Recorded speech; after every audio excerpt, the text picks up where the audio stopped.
So rather than seeing a person as an empty glass, what we might fill with information, knowledge, and ideas, a powerful coach views a person rather like an acorn, an entity that has all of the potential within it to grow into a beautiful oak tree, as long as the right conditions are provided for that growth. So it's interesting. Sometimes we think of a person that we're coaching like an empty glass, like we just need to give them all of the things that they need to know in order to do their job.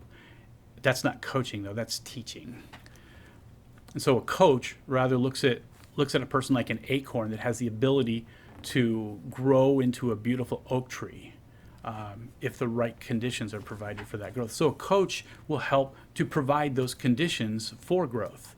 But here's the thing: if you're a coach, if you're trying to be a coach and you don't believe in people, if you have an idea that people are generally just selfish and they're going to let you down, you're probably not going to be a good coach, because you're not going to look at the potential of other people very often. Maybe you're a person that you grew up and people just let you down all of your life. In order for you to ever get to the point where you could coach somebody, you've got to have a change in your mindset. You've got to have a change in the way you look at people. Because a coach is going to look at people like an acorn, and they're going to look at what they can become. And that's a really valuable thing, because we have all kinds of acorns that come into our companies. When people come into Papa Murphy's at the age of 16 or 17 years old, they're not mature. They're not an oak tree. They're just an acorn.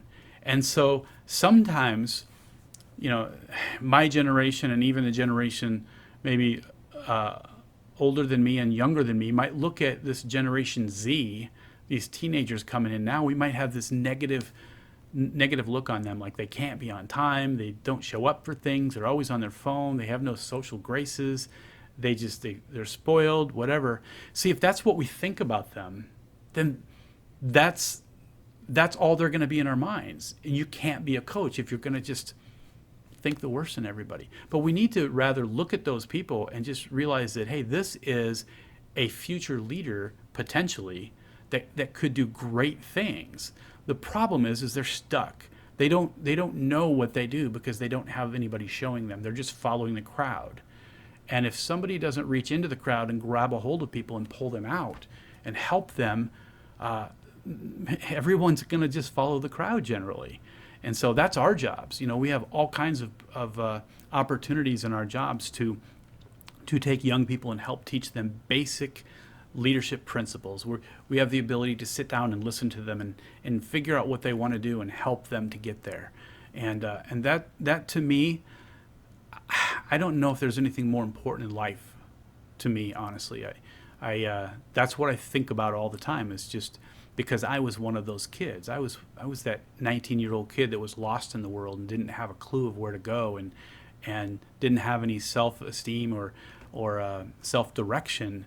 I was just following the crowd. And so, I was fortunate to have somebody grab me and pull me out of the crowd and help to kick me in the butt and get me on the right direction. And it was really easy for people to look at me at that time and say, that guy's a loser. He's making all kinds of stupid decisions, and write me off. But I'm fortunate that not everybody did that, that I had a few people that were willing to invest in what I could become down the road and not just what I was. And so that's an important part for coaching as well, that we can take people and help them get to where they need to be. A coach looks at a person's potential rather than their performance. That's tough to do sometimes, I have to admit. Sometimes when you just look at a person's performance and you look at them and they just keep falling down, they keep making selfish decisions or irresponsible decisions over and over. I mean, at some point you got to cut the cord, and it is tough. But a coach, a person that really has some good insight into people, sometimes a coach can see their potential. You can look through some of that junk, or maybe that hard surface, and you can just see that something. And so and sometimes it's hard to put a description on, or it's hard to pinpoint, but you just know that this person has something and you don't know what it is. You keep working with them, and sometimes they're going to work out and you're going to help them move closer to their potential, and sometimes they're just going to spin out of control and there's nothing you can do. And maybe you were right, they do have potential, but it still comes down to their choices. And so sometimes their performance will continue even when you have the best intentions for them. That's the hardest part about coaching, I believe, is when to keep pushing and being on somebody's side, and when to wash your hands and say, I'm sorry, but you have to serve the consequences that you've earned. So, but that's tough. A great coach sees themselves as a cultivator of human potential. That's quite different than a boss. A boss manipulates people into doing what they want. A coach cultivates a person to help them get to where they need to be. A cultivator of human potential. So, quite a difference. All right, let's move on here. So why is coaching so important? No other human development process influences and changes behavior as effectively as coaching. And that's behavior. Nothing changes behavior like coaching. Pouring information into the conscious mind in the hope that some of it will stick is a futile process, because the conscious mind cannot retain large amounts of information. So if we're just going to pour information into the conscious mind, it's not going to work, because they can't retain large amounts of information. Coaching influences at both the conscious and the subconscious levels of the personality. In other words, coaching helps you understand why people do what they do subconsciously. Sometimes you ask people, well, why did you do that? I don't know, I've just always done it that way. Well, why have you always done it that way? And then you get them to think, and they start thinking about maybe their past or what kind of influences they had in the past.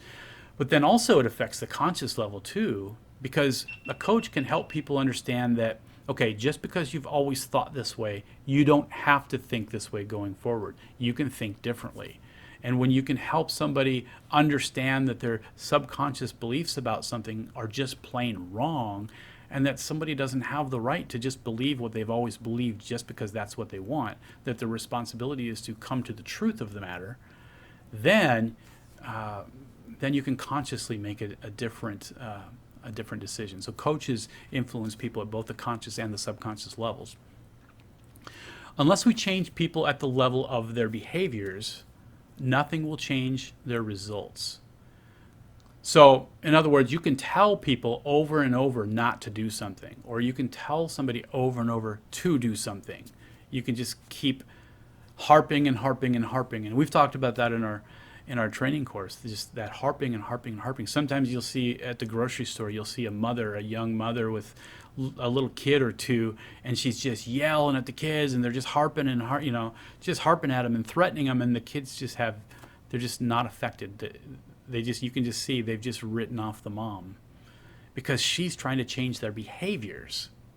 She's trying to change the results, not the behaviors. She's just looking at what they're doing, and she's trying to get them to stop, but she's not understanding why they're doing what they're doing. That's a common mistake for most young parents. Sometimes we don't know how to work with behaviors, and so we just try to work with results, get people just to do what we want, instead of finding out more about them so we can work from the inside out. Most of what we do on a day-to-day basis is generated unconsciously or on autopilot, like I was talking about driving a car. Most of the decisions that we make because it's already been decided in our mind beforehand, whether we like something or don't like something, or whether we're going to do something or willing to do something. Most of what we do is unconscious. Think about it. When you wake up in the morning, your alarm goes off, you hit the alarm, you get up, and you don't have to stop and think about what you have to do in the next 15 minutes. You just get up and you go in the bathroom and you brush your teeth and you jump in the shower and you do your normal routine that comes from your subconscious. You just do that. It simply isn't possible to manage and improve upon something that you're not aware of. And so we have to become aware of our subconscious patterns so that we can actually make changes in that. So coaching addresses the performance gap. And the performance gap is the difference between what a person knows and what they do. There's a lot that we know that we don't do. You've all heard the term, do what I say, not as I do. And that's because sometimes we know better, but we don't do better. And so coaching can help us to reconcile that, help us to do the things that we know, and hold us accountable to do the things that we know, so we don't selfishly get off track in some way. So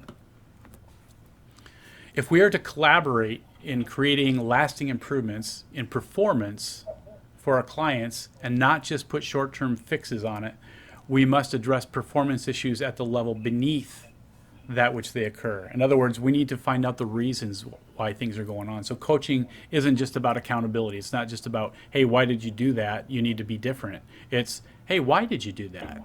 Let's dig down and figure out what the cause of it was. So the coaching process has 3 underlying objectives. It's to have greater awareness, greater responsibility, and greater accountability. Responsibility and accountability are slightly different. Responsibility is owning something, owning the results of something. Accountability is putting yourself in a position where other people can help you get there to become more responsible with something. And then awareness, of course, is just understanding what there is that needs to be done, and who we are and what's the truth about the situation. All 3 of these bring greater empowerment and resourcefulness to the individual, creating lasting change by adopting a learning approach that operates from the inside out as opposed to the outside in. So that's an easy way to think of coaching, is working from the inside out. You're getting to know somebody on the inside of their motives and their dreams and what they're doing. You're learning that first, and then by making that connection, the exterior things or the performance will change automatically. Our potential cannot be found somewhere outside of us. It can only be discovered within us. In other words, other people can't tell us what we should become. Other people can't direct us. Think about that kid who goes to college and learns, and goes into one specific field because their parents wanted them to. There's a lot of kids that will do that, and they're miserable because they're doing what somebody else wants. A coach helps to find out what that person that they're coaching wants. What do you want? That's the most important question that a coach will ask, is what do you want? What is it that you desire? What do you want to accomplish? And then we work from the inside out, helping to help that person achieve what they are. So anyway, that is the presentation. I know that's a lot of words. I apologize for that. I've got a lot of information to try to get through for this training, but